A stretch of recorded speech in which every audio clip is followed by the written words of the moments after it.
Hey, how are y'all doing? It's May 28, 2016, and it's just 68 days away into the opening ceremony to the Rio 2016 Olympic Summer Games. I can hardly wait. I don't know about you. This is post number 230 if you're scoring at home, and I have $5 contributed to my GoFundMe page for security. Tonight, I want to talk about just two things. One of them is a solution to two problems, and the second thing is a fun thing, kind of tell you how you go about going to Olympic Games on a budget and not paying more than you have to. First things first, there's a big problem, people saying that the Olympic Games should be canceled or boycotted or relocated or postponed. That's one thing. And the other issue is the women's U.S. soccer team wants to go on strike. They don't feel that they're making as much money or have the same conditions as the men. Sure, maybe they shouldn't be playing on AstroTurf. They should play on Rio grass. But Rio, not Rio, or either way, who knows. But they shouldn't get paid as much as the men because the men generate hysteria and craziness around the world for men's soccer. Women, not so much. Okay? Maybe I'm a sexist. Comment. Let's argue about it. So my solution to the problem is this. For the Rio 2016 Olympic Summer Games, make it men only. No women. No pregnant women. No women at all whatsoever.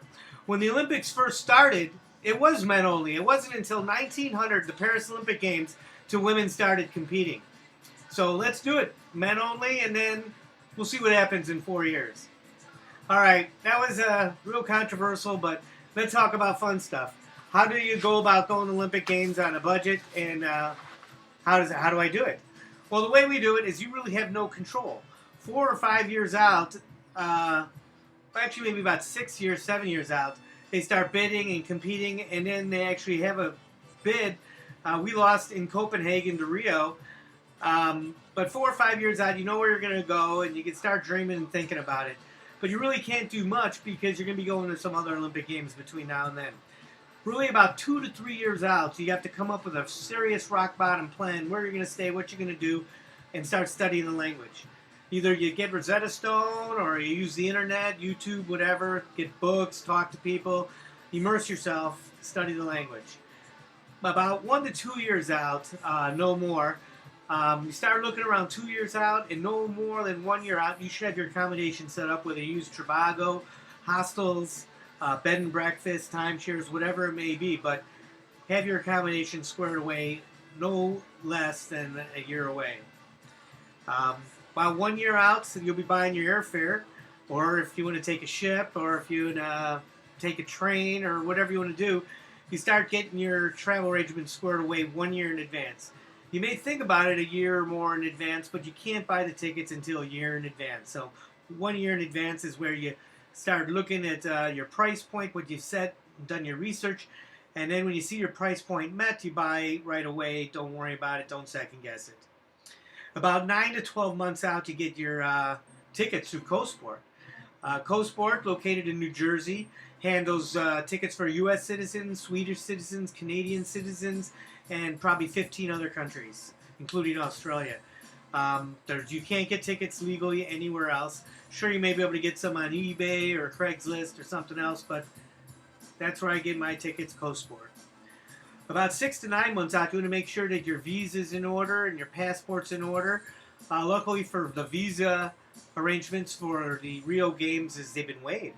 The Brazilian authorities really want people to come to the games, so they've waived requirements for visas for passport holders from Canada, the United States, Switzerland, Australia. Kind of the same countries that work with CoSport.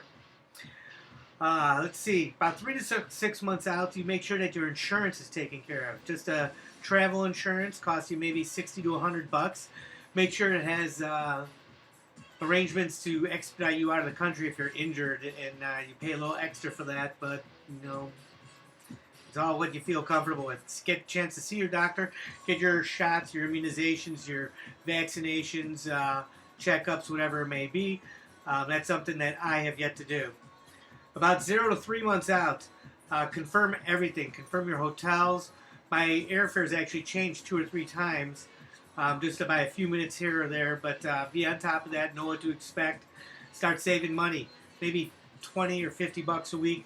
Just throw it in a bank account, and that'll be your spending money. Then 0 to 3 months out, start packing, making sure you have everything you need. You may have a to-do list, a checklist to go through. Go through it 2 or 3 times. Make sure you have everything you need. A couple pairs of glasses for sure. A really smart thing. This is a great tip. Take a picture or photocopy of your passport or scan it on a color copier and send a copy of that to your email address. So if you're ever anywhere and you've lost your passport, all you need is a computer where you can log on, check your email, and there's a copy of my passport right there. You could also do that, make a couple copies of important credit cards or any other information. Doctors, medical information, make copies of it, scan it, send it to your own personal email account, and then you can find it when you need it. That's about time for this week. Look forward to talking to you all soon. Take care.